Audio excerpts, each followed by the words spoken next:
Opinions and stories around the game we love, told by your favorite storytellers. Stay up to date with all things cricket. Subscribe to CricBuzz's YouTube channel and press that bell icon now. With their purses set and plans in place, let's have a look at how the franchises are placed heading into that mega auction. The Royal Challengers Bangalore have retained Glenn Maxwell, Virat Kohli and Mohammad Siraj. Maxwell had a talismanic season in ipL 2021, perhaps his only breakthrough season in the ipL after that season with Kings 11 Punjab in 2014. Mohammad Siraj has become a permanent fixture in that RCB lineup now, so much so that he's propelled himself into India's test side with consistent performances for RCB in the ipL. And then there's that retention. That retention that was very obvious. Virat Kohli, who gave up captaincy, shockingly for some, in ipL 2021. Now, RCB find themselves in a peculiar spot because with AB de Villiers retiring, they need a captain heading into the auction. So they have to build a team, but they also need to scout for a captain.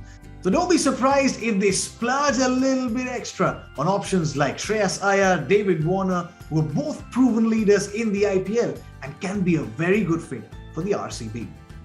As for the Chennai Super Kings, their 4 super retentions are on very expected lines. One name there writes itself down, always does. TATA is back. They don't have to scout for a captain. He's back for, well, at least one more season with the Chennai Super Kings. Then they've got their highest run scorer from ipL 2021, Ruturaj Gaikwad, has been retained as well. As has been Ravindra Jadeja as their top retention. He is a gun all-rounder and CSK are banking on him not only for this season but for the future as well. And then they've retained Moeen Ali, gives them flexibility with the bat, can bat anywhere, is a good fielder and is a more than handy bowler in almost all conditions. But now they have some headaches as well. They'd want Faf back. Faf has been a rock for the Chennai Super Kings in that batting order, was the second highest run scorer in ipL 2021 and fits the team very perfectly.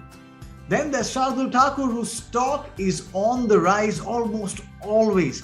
He's also someone who Dhoni likes, can use in varying conditions, so CSK will have their eyes set on at least these two as they go in to rebuild their team for the future. Kolkata Knight Riders have also gone on to retain 4 players, and those are 4 really interesting names. They've retained Andre Russell, they've retained Sunil Narayan, both of whom it seemed like maybe beyond their primes, but then Sunil Narayan showed in the latter half of ipL 2021 just what he's capable of even now. And then there's Andre Russell, you can't count him out ever. But the other 2 names, there's one, Varun Chakravarti, he's a mystery spinner alongside Sunil Narayan. KKR are very fond of him and we've seen what he can do with the ball, something that not a lot of others can. But the one name there that would have come as a surprise to almost every KKR fan was that of Venkatesh Iyer. Remember, he's been retained ahead of the likes of Shubman Gill. Venkatesh Iyer took the stage by storm in the second half of ipL 2021. Came there, propelled KKR into ipL finals. But he has a big bill to foot now. In the absence of Shubman Gill, he has extra responsibility. As for the KKR fans, they'd hope that all of these punts stick and that they can go into the auctions and fill some key roles that also includes the role of a captain. Yes, Kolkata Knight Riders are on the lookout for a captain. Will they be looking at Shreyas Iyer or David Warner or someone else? Only time will tell. Ahead of retentions before teams headed into auctions for ipL 2022, Mumbai Indians had the most to lose. They had a settled core, they had a unit that performed almost everywhere, almost on demand, and now they had to dismantle it, only keep pieces of it. Rohit Sharma, Jasprit Bumrah were the obvious picks. For the third pick, they had so many options. They had Ishan Kishan, they had Hardik Pandya, they had Suryakumar Yadav, and the Mumbai Indians went ahead with Suryakumar Yadav. In the 4th spot, they picked the Mumbai Indians loyalist Kieron Pollard, someone who you write off only at your own peril because he's shown even in ipL 2021 that he isn't done yet. Now with 48 crores to spare, Mumbai Indians would like to bring back most of that core that includes Ishan Kishan, Quinton de Kock, Trent Bolt, but it won't be easy because there is no right to match this time around and they will have to go into some really dirty bidding wars if they have to get some of that core back ahead of ipL 2022.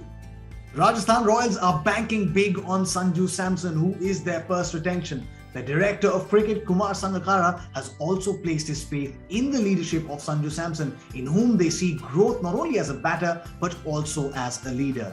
The other two retentions for them are that of Jos Buttler and Yashasvi Jaiswal. Now, Jos Buttler is at the foremost of T20 cricket. He's one of the most destructive T20 opening batters, but he can also serve as a leadership figure in that Rajasthan setup.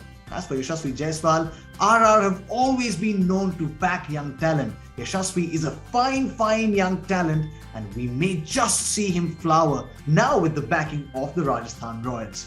But they're also known to pick some unknown entities in the auction. Will they dip back and buy some of the older players for that Rajasthan Royals squad, or will they go out and buy some dark horse entirely? With the Rajasthan Royals in IPL auctions, actually, you never know.